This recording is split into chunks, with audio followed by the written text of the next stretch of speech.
গাজা উপত্যকার আকাশে এখনো দোয়ার কুণ্ডলী ভাসছে। ধ্বংসস্তূপের ভেতর থেকে ভেসে আসছে কান্না ও আহাজারি। এই ভয়াবহ পরিস্থিতির মাঝে ইসরায়েলি সেনাবাহিনী নতুন পরিকল্পনা নিয়েছে গাজা সিটি দখল করা। তবে পথে রয়েছে বড় বাধা, অন্তত 10,000 সৈনিকের ঘাটতি। ইসরায়েলের চ্যানেল 12 জানিয়েছে শুধু সেনা নয়, অনেক সামরিক যানবাহনও অকেজো হয়ে পড়েছে। প্রয়োজনীয় যন্ত্রাংশের অভাবে বিদেশি কোম্পানিগুলো বিক্রি বন্ধ করায় এই সংকট আরো গভীর হয়েছে।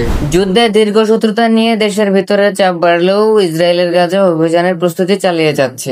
যুদ্ধের মূল লক্ষ্য এখন গাজা সিটি, যেখানে যুদ্ধের আগে প্রায় 7,60,000 মানুষ বাস করত, আর এখন আশ্রয় নিয়েছে হাজার হাজার উদ্বাস্ত।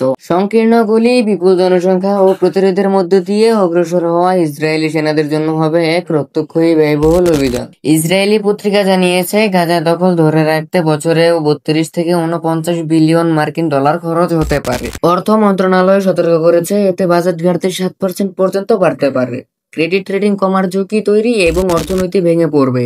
শিক্ষা, স্বাস্থ্য ও সামাজিক খাতে ব্যাপক কাটছাঁটের সম্ভাবনা রয়েছে। তবুও ঘাটতি পূরণ হবে না।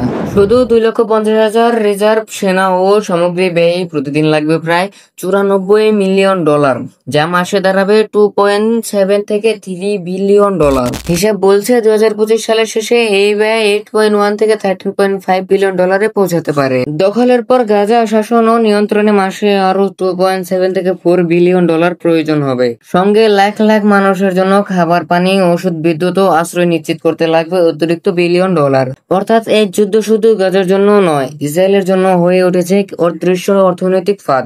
তবুও তারা জানে, গাজার প্রতিটি গলিতে লুকিয়ে আছে প্রতিশোধের আগুন। প্রতিটি ধ্বংসস্তূপ সাক্ষী দিচ্ছে সেই লড়াইয়ের গল্প।